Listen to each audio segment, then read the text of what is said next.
All right, lock in. Why horror is the last real genre left? Horror has been having a moment.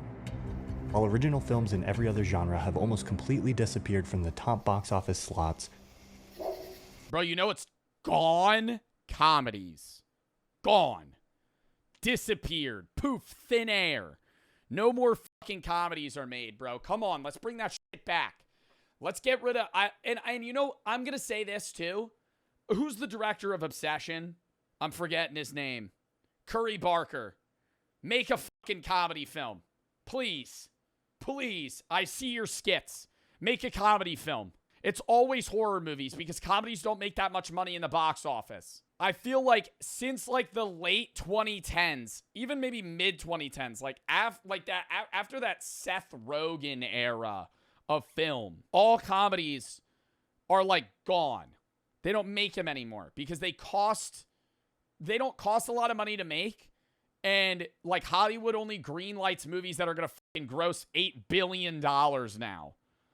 And they have fucking $200 million budgets. They don't really pump out like indie films anymore. The only genre that still does is horror. Because horror can have a high return on investment rate. And I love that. I think horror's in like a fucking golden age right now where they're making like banger movies. I just want that for comedy films. Because I think comedy films are like some of my favorite genres, obviously. Like I wish there would be like a modern day Superbad. I wish there was like a modern day, what's it called? Something X.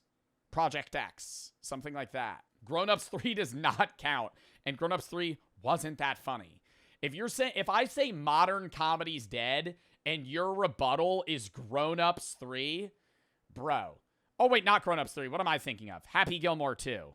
Other Adam Sandler movie. Grown Ups 3 will probably be good. It's not out yet. I did hear they're making one. But, I'm not saying Grown Ups 3, bro. I'm not talking about Adam Sandler movies. I'm talking about, like, This Is the End. 21 Jump Street. You know, fucking as Superbad, as I was saying. What's another, like, fucking late 2000s, early 2010s? Tropic Thunder. We're the Millers. The Other Guys.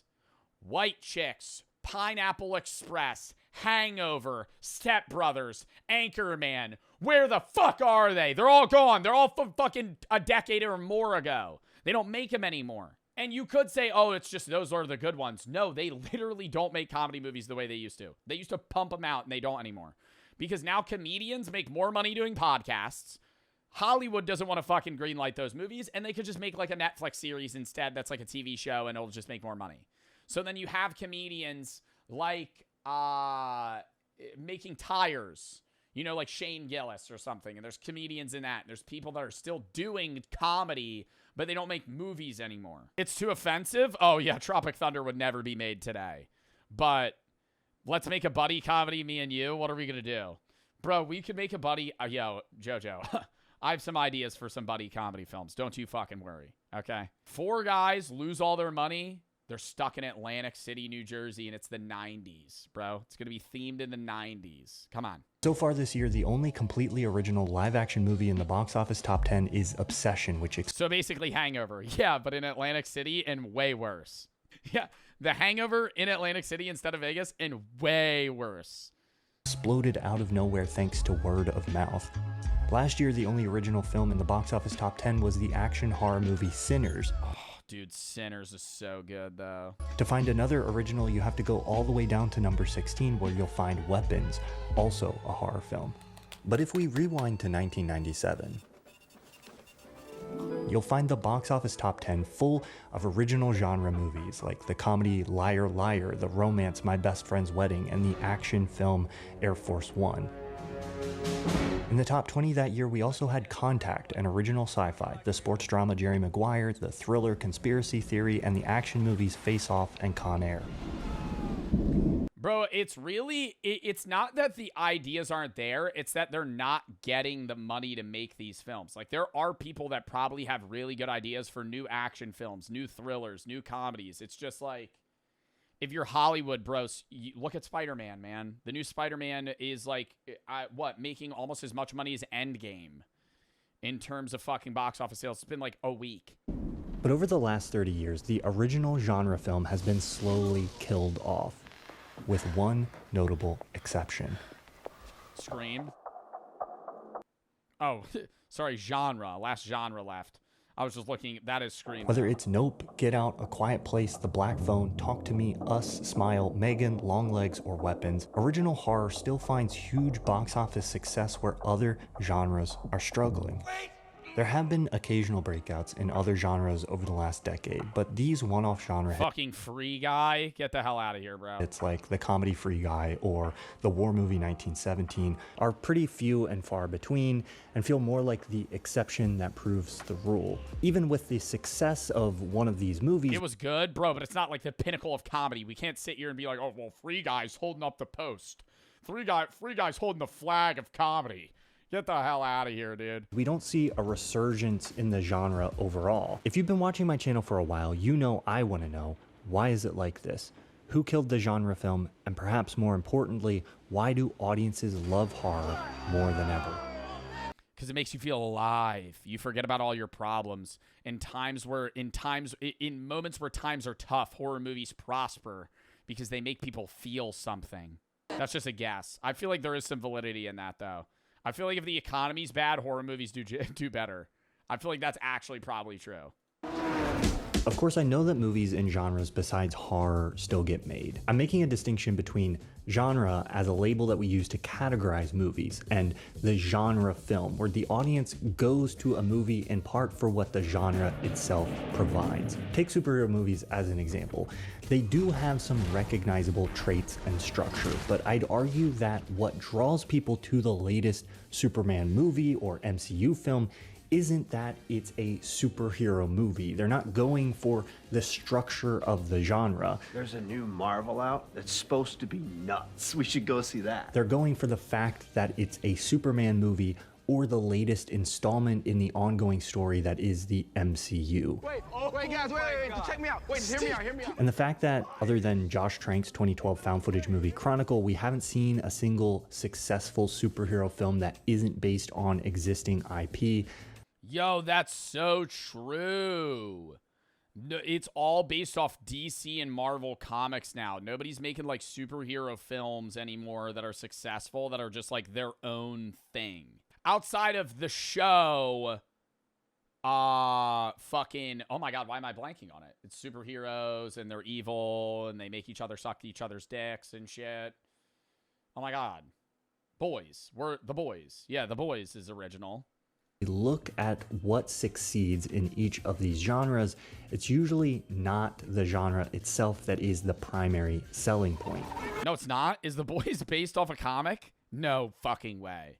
The Boys is based off a comic? Oh my God. Yeah, nothing's original. Nothing's original. Homelander's based off a comic. Oh my God. Wow, really? I didn't know that. Take, for example, F1. Does it owe its success to the fact that it's a sports movie? Or is it the draw of Brad Pitt and the Formula One brand? Or look at something like Oppenheimer, which isn't really original anyway since it's based on a book.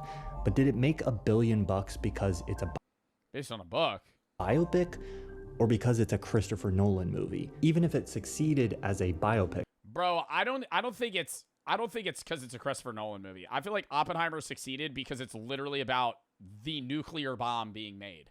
Are people really going to see biopics because they just love biopics as a genre, or because they're drawn by the subject of the biopic? And for the straight dramas that succeed, almost all of them do so not because of the genre, but because of the director, star power, or awards buzz that they managed to generate. It hasn't always been this way, though. For much of film history, it wouldn't have been strange to go to a movie just because you wanted to see a movie in that genre. You might describe a new movie by saying, "Have you seen the latest Western?" These days, we're way more likely to say, I don't think I've ever said that.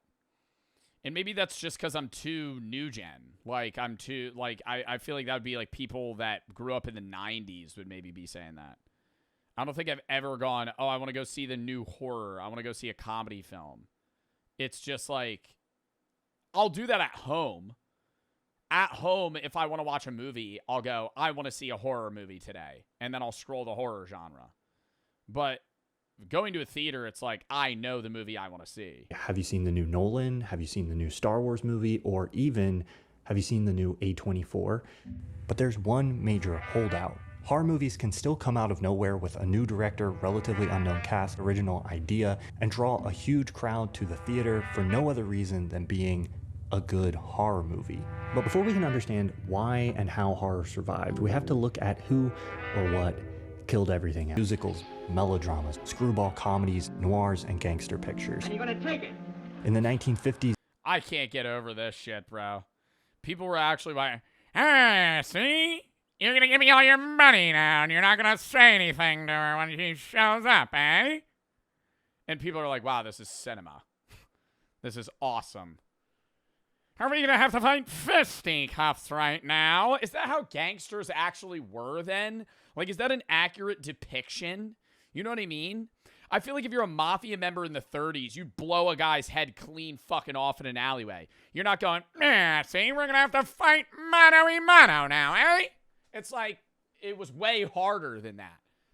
Like, it was way more badass than somebody walking into a bar with a fucking top hat, just like yelling at a bartender that he's gonna fight him mano-a-mano. in the 1950s, there was an explosion of low-budget sci-fi movies and big-budget epics. But then in the 70s, something started to change. Spielberg Jaws with the fucking dinosaur noise that they made the shark have. Do sharks even make noise? Jaws became the first movie to make over $100 million at the domestic box office, permanently altering Hollywood's brain chemistry. No, because I don't even think they could expel air. They have gills. But apparently it makes noise. Studios realized For the time? Yeah, bro, but come on. that if you had a movie It also got a lot of sharks. If you wanna talk about my sharks and mythology class that I took in college, it really gave sharks a bad rap and caused them to actually dwindle in population because of the stigma that people had that sharks are really dangerous man-eaters. this was the birth of the high-concept blockbuster era, which Spielberg himself allegedly Just ask Jason Derulo. He does own a shark. Jason Derulo. Sorry. described by saying, if a person can tell me the idea in 25 words or less, it's going to make a pretty good movie. And over the next 30 years, If you could describe a movie in 25 words or less, it's a good film. That's any Jason Statham film. A plumber gets called back into action. Ex-CIA agent that now does roofing gets called back into action. British man that moved to the United States to become a carpenter to leave his life behind gets called back into action. Beekeeper you don't want to mess with gets called into action because somebody wants to use bees to smuggle cocaine. logline, original ideas across a bunch of genres were able to find blockbuster success. This is the era that gave us movies like Die Hard, Groundhog Day, and Back to the Future. But this era was the start of something else as well. Studios looked at a movie like Jaws 2, which had mixed reviews. Yo, I remember the gut-wrenching feeling of, I think it was Back to the Future 2 when he went back in time and his mom fell in love with him, and you're sitting there going, ew! Ew! He went back in time and it was like his mom like didn't have a date to prom or some shit, and she falls in love with her son, but she doesn't know it, obviously. Spielberg, and was the continuation of a story that had already wrapped up pretty neatly.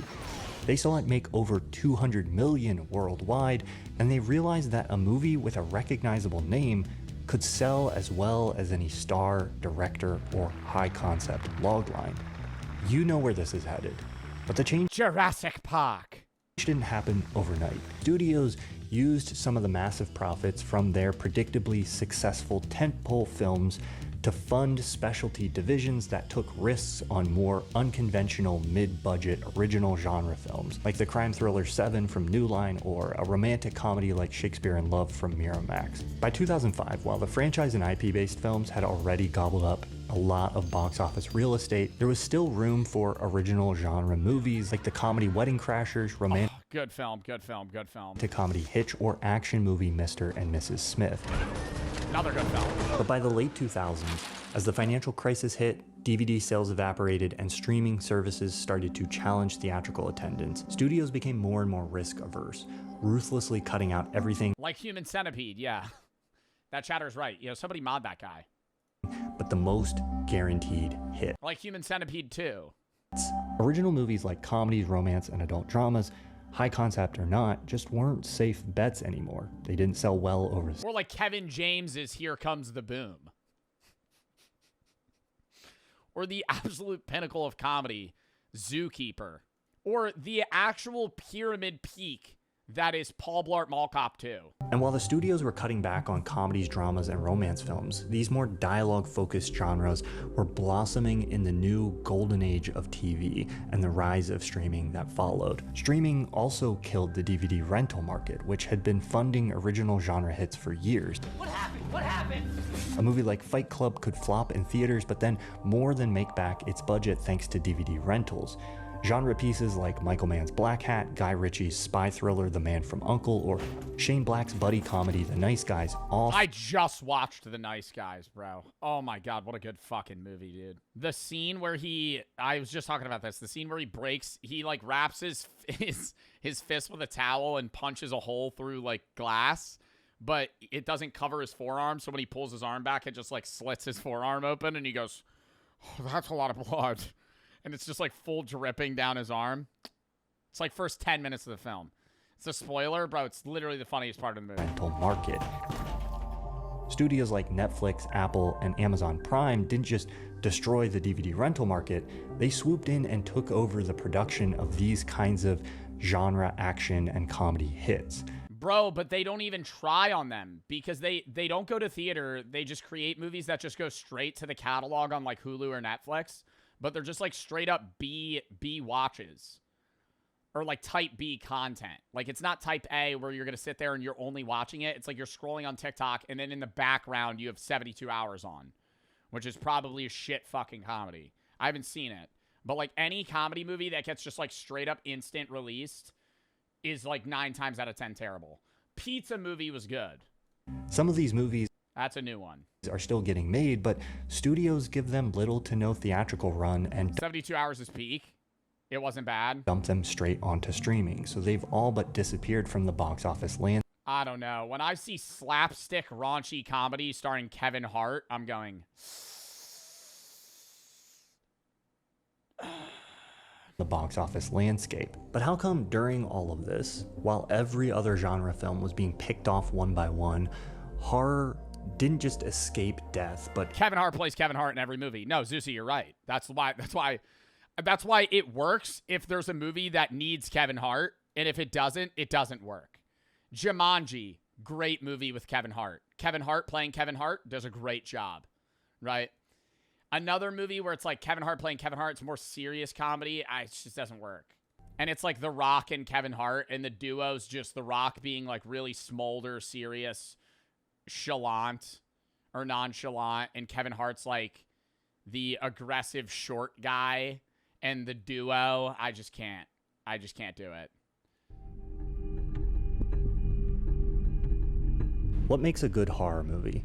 You might want some interesting social commentary, an original catchy idea, inventive visuals, maybe a good cast. Quality filmmaking is always a plus, a sense of atmosphere. Let's not show Barbarian. That's a low light. But ultimately, the bargain... I will forever shit on that film. I don't know how it has 95% positive reviews. I just can't get over that. ...of horror as a genre is that it promises to deliver an experience, to evoke... 25 words or less describe Barbarian. Double-booked Airbnb, creepy incest cavern, boob monster you have to suck on its tits to survive. Barbarian. Naked incest boob monster harasses Airbnb goers.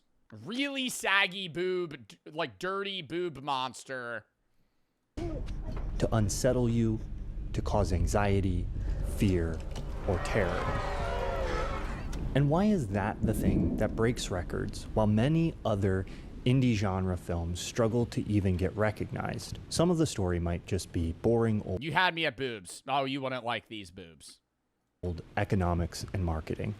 Relative to some genres like action and science fiction, a horror movie that delivers well on the promise of the genre can be made relatively affordably. The budgetary limitations that might hurt other genres can even help horror movies. Despite being made for less than $1 million, a movie like Obsession... Yeah, because they have to do different shots, and it heavily relies on the acting of these new up-and-comers and just, like, how it's shot more than anything.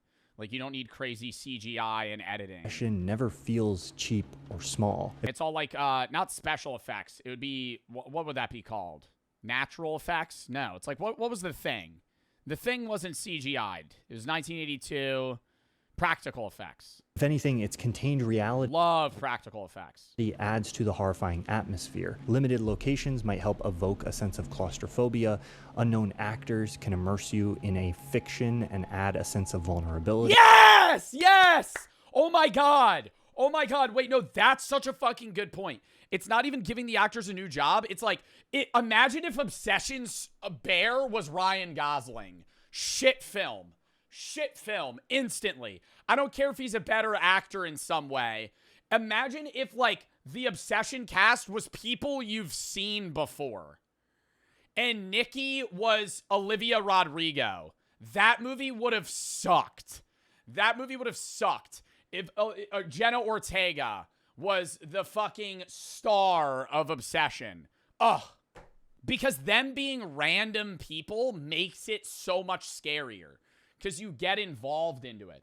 When I watch a Jason Statham film now, I'm never going, oh, his name's Rick Owens. Oh, his name's Rick Almighty. No, that's Jason Statham. Jason Statham is Jason Statham in every film. Dwayne Johnson is The Rock in every film. And Kevin Hart's Kevin Hart. I'm not sitting here and going, oh, this is Mark this time. Nope, that's Dwayne Johnson. It can also help cover over more affordable production design. And done well, the suggestion of a monster can be far... Rick Owens. I did say Rick Owens. Who is Rick Owens? Is that like a WWE wrestler? No, that's a fashion designer. Sorry, Rick Owens. I don't know why I said Rick Owens. Scarier than the most expensive CGI creations. On top of being cheap to make, horror movies are easier to market. Most of them are almost high concept by definition, and the fact that they often rely on incredibly evocative visuals means that their trailers are more attention-grabbing in a visually saturated media landscape. And with the core function of the genre driven not by dialogue but atmosphere, mood, and visuals, a lot of horror plays well on international markets. Horror's reliance on activating our primal human instinct means it's universal in a way... Damn, did Obsession sell worldwide well? ...that more linguistically and culturally specific genres like romantic comedies aren't always. And horror movies tend to convert well into IP with long-term success. Even though we see more original horror than any other original category, we also see a ton of successful horror franchises. So for studios and independent production companies, horror is one of the cheaper genre options they can bet on that still has massive potential upside. But I don't think this tells the whole story. I don't think audiences are just passive consumers, greedily gobbling anything the studios will shove down their throats. The biggest thing that propelled the success of Obsession was word of mouth. If marketing budget alone decided box office return... Yeah, you know how hard it is to get somebody to watch a movie and be so happy about it that they go to their friends and say, you need to go see that? Like, that's the most valuable thing. Being able to make somebody happy enough watching the film that then they go to fucking 5 people and go, you gotta watch that. And then you have FOMO. If you can make people feel FOMO about not seeing Backrooms or not seeing Obsession, then everyone will go see it. On some level, if we didn't want them, we'd go spend our hard-earned $15 somewhere else. So why have audiences chosen horror as the defining genre of our era? Why horror now? At first glance, everything looked the same. It wasn't. This is a good movie. I watched this in middle school. Something evil had taken possession of the town. You could study the cultural currents of the last 75 years of American history through its horror films. In the 50s, Cold War paranoia manifested in fears of dehumanization, like the brain-dead pod people of Invasion of the Body Snatchers. Their bodies were now hosts harboring an alien form of life, a cosmic form, which to survive must take over every human man. Or apocalyptic destruction, as seen in Them, which Yo, what are the odds he shows the thing here? unleashed giant radioactive ants on American cities. Because unless you solve it, man, as the dominant species of life on Earth, will probably be extinct. The Vietnam-stained new horror of the 1970s was soaked in art. Well, I don't know. I feel like the thing with horror genres is that every problem they deal with could be utterly unique. Because they always say you can only, like, tell, like, one of 7 stories. And every story you tell, every movie you see is just, like, one of 7 different types of things that you could tell. And it's just the order of which they tell it. But I feel like with horror movies, you just can change the thing they're dealing with. And that makes it feel so much newer and different than, like, a high school comedy or some shit. Because they're all going to be very similar. Or an action film, where it's like, you're watching a Marvel movie, you're watching a DC movie. Any action movie, it's like, there's a villain, we have to stop him. But a horror movie, it's like, there's a villain, we have to stop it. But can we? What is it? We don't even understand it. And then, like, half of the movie's trying to get what the problem is. Whereas any action movie, it's like, big bad guy, really powerful, we need to kill him. Whereas Obsession, it's like, I don't really understand how the One Wish Willow works. The Thing, you don't really understand how imposters work. You don't understand how to determine whether or not somebody's a human. Stuff like that. Arbitrary brutality, distrust of authority, and at times, like with The Last House on the Left and the Texas Chainsaw Massacre, outright nihilism.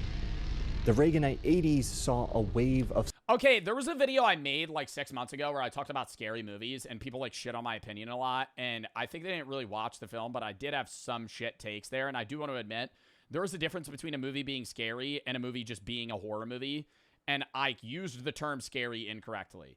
I was saying that, like, horror movies, the best horror movies are psychological horrors where they get you, like, deeply uncomfortable rather than jump scare-ish. Like, I wasn't advocating for jump scare horror movies. Slashers like Friday the 13th and Halloween. These franchises pitted aspirations of youth liberation against the paternalistic, conservative morality of the time. You don't get smart. Me? You blame everything on kids. These are just a few of the many undercurrents that can be traced. Stephen King, in his 1981 treatise on horror, Danse Macabre, wrote, "The horror genre has often been able to find national phobic pressure points, and those books and films which have been the most successful almost always seem to play upon and express which have been able to find national phobic pressure points. And those books and films which have been the most successful almost always seem to play upon and express fears which exist across a wide spectrum of people." Sometimes horror can be made and sold explicitly with these allegories in mind.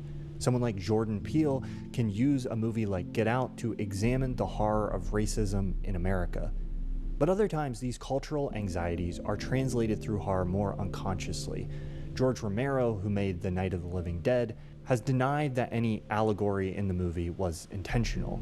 But the film, through both Romero's direction and its popularity with audiences, still managed to tap into latent anxieties about a polarized 1960s American society cannibalizing itself. Whether intentional or not, horror is an expressionistic medium. It uses imagery, situations, symbols, and worlds to both express and tap into the prevailing cultural fears and societal anxieties. Obsession explores the horror of coercive romance and sexual assault, and it's not surprising to me that it's resonated with a young audience amidst the rise. Yeah, I think that is part of the reason why Obsession's so popular too, is because you've never obviously been in a relationship that's this bad if you've ever seen the movie with like Nikki and Bear, but you probably have been in or know somebody that's been in an obsession relationship that in an extreme blown out version would be this.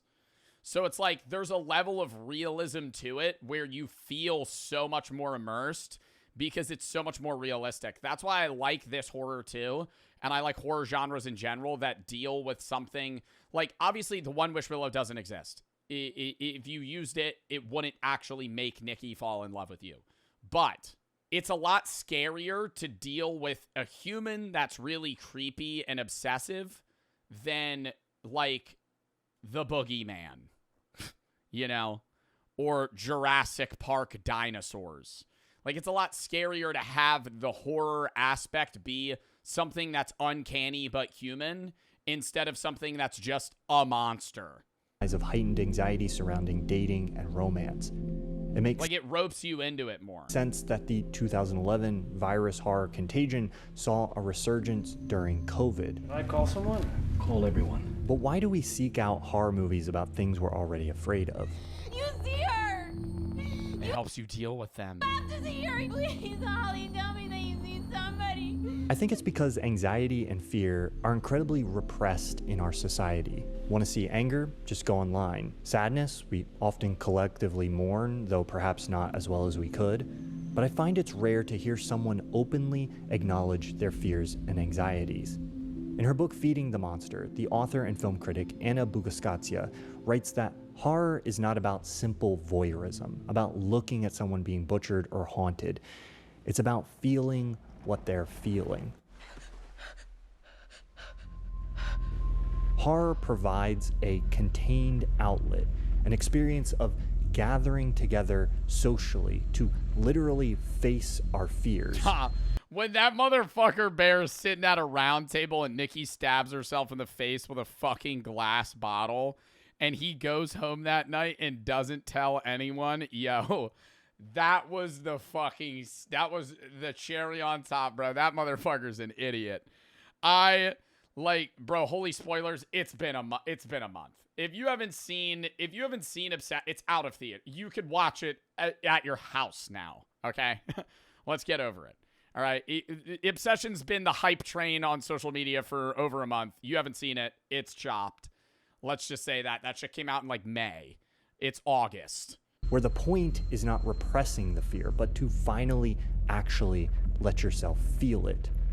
Getting to feel repressed fear Oh, was that Heretic? That was a good one, too. Collectively in a contained context that we consent to, where we know we won't actually be harmed by what... Sinners wasn't a scary movie either. Sinners was just a good film.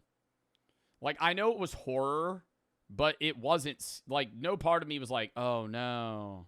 We know we won't actually be It's just a good movie. Harmed by what we're seeing, serves a powerful psychological... Kind of sad. Yeah. So you said the ending was sad. A sad movie, more than anything. Sinners was like a thriller and emotional. Function in our society.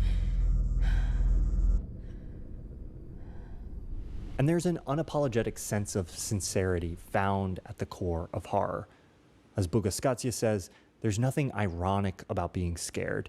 It is, at its best, an experience of extreme physical and emotional earnestness. Perhaps we find this to be a potent salve to the postmodern milieu of modern life, where everything is drenched in layers of irony, self-apology, and self-referentialism. Perhaps it's an attempt to do a kind of collective shadow work, to exorcise the demons that we fear by bringing them into the light of the cinema screen. Maybe all of this helps society. Maybe it's a distraction, an emotional release valve that lets off steam while we continue to avoid addressing the real problems underlying these fears. Culture is slippery and nebulous. It's impossible to boil the success of a genre down to one thing. But I think what all these explanations have in common is that they point to horror as a form of cultural expressionism. Stephen King said, "Terror often arises from a pervasive sense of disestablishment, that things are in the unmaking." And is there a better way to describe the last 15 years or so, the time during which the success of horror has been on the rise? I bet you feel it too. The sense that the world is being unmade, that you're not quite sure what it's being turned into or who it's being unmade for. Yeah, I think there's just an uneasiness or anxiety about the future that people have, but I think that's been the case for any generation ever. I don't think that's unique to like Gen Z or just modern day. I think there's always been like a, ooh, fuck, what's next? I think it's just more, there's always more on the line now than ever. Like, the world could end or it could get worse than it's ever been. Quick, right? Just because there's more power, more money, more stakes, more stuff can go wrong than before. Our president's made that. I don't think it's just Trump, though. I think that's been a thing for the last, like, 10 plus years, honestly. Like, I think people have just been nervous in general. I mean, yeah, maybe starting in like 2016, but like that is when comedies ended. things got a lot more grim on movies then, but I don't think that's just that. Ludwig said horror is also big because horror games and movies are way cheaper to make. Yeah, that was one of the points that he made, was that the quality you lose in a horror game or film with a lower budget is less percentage-wise than what you lose if you were making like a comedy or an action movie specifically. Like if you wanted to make an action movie and you slashed the budget by, fucking 70%, you're not even making a movie anymore. But you could make a horror movie with fucking $300,000. Like, I mean, even other, I'm not sitting here and saying like Terrifier's the pinnacle of horror, but I'm pretty sure All Hallows Eve had like a $20,000 budget. You could not make a superhero movie. You could not make a good thriller with that amount of money. Like, it'd be impossible. So is it any surprise that in a time of increasing social and cultural anxiety, where we're facing down the barrel of a global system that seems to be nearing a state of collapse, all while we feel increasingly powerless to get those with power to do anything to change course, where we have no accepted outlet to fully feel or express the fear that comes along with living in this reality, that horror movies are the most successful genre left at the box office? I've been writing my own. I like that because I do love the genre of horror, and I think I've grown to love horror movies and horror games more than ever. But I want the fucking like 2010s back, bro. Fine, keep Avengers and all these other big box office films, but I want more green lights for other fucking risks. I don't want the risks to just be fucking type B films on Hulu and Netflix that you watch 8 months after they're made at 2 a.m. and you kind of half pay attention to them. Like, I miss going to the movie theater to watch like a good fucking film. Like the audience experience that I had watching Obsession, I hadn't had since like probably Endgame or like Infinity War era. Like 2016 was like the last time I had like a good, like being in the theaters and watching Obsession. Like, it was funny to see people's reactions and watch a movie with randos. Like, I want to be able to go to the theater and watch like a good comedy film with other people that I don't know. Like, that's fun. And I miss that. And I haven't had that in my adult life. Because the last time that I remember going to a movie theater to watch like a good, funny movie was probably like 2015. So most comedies would get people canceled now, bro. I don't think it's like a cancel wokeness thing. I do think there's a level of like, I don't think they would ever make a movie like Tropic Thunder today. I think that's like a side issue. I don't think that's the main reason why comedy movies aren't made. What about Deadpool? I will never rope a hero comedy into comedy. Deadpool is not a comedy film. Deadpool is funny, but it's not a comedy film. And it's so wide cast comedy. You know what I mean? Like Deadpool, anyone can laugh at. I'm talking, I want a niche joke. Like, bro, the Superbad scene where they're like, we need to catch a glimpse of these melons. Let's bounce. And then they run like super slow, like fucking dork-ass high schoolers that want to just go stare at a woman's boobs. Like, that's fucking dorky, right? Not everybody would laugh at that. Like, they don't, like, Deadpool, the joke is Wolverine's abs are hot and Deadpool's a little bit gay for it, right?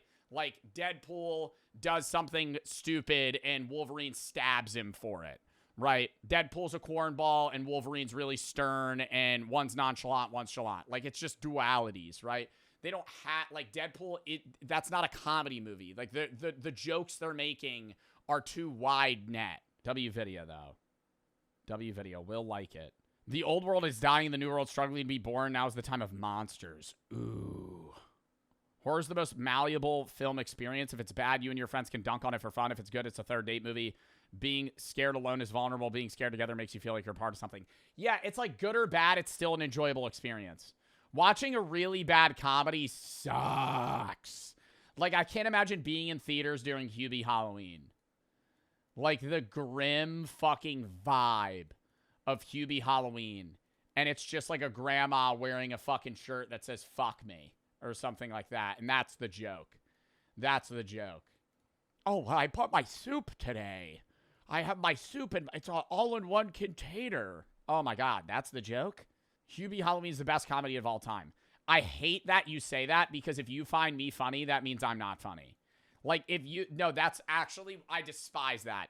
I beg of you to hate Hubie Halloween as a comedy film because if you think Hubie Halloween's funny and you also think I'm funny, that therefore means I'm not funny. Because there's no worlds where you find both me and Hubie Halloween funny if we don't have similar types of humor. Like, it's literally just like lowbrow dick jokes. I gotta go pee again. I'll be quicker this time. Count me down 30 seconds.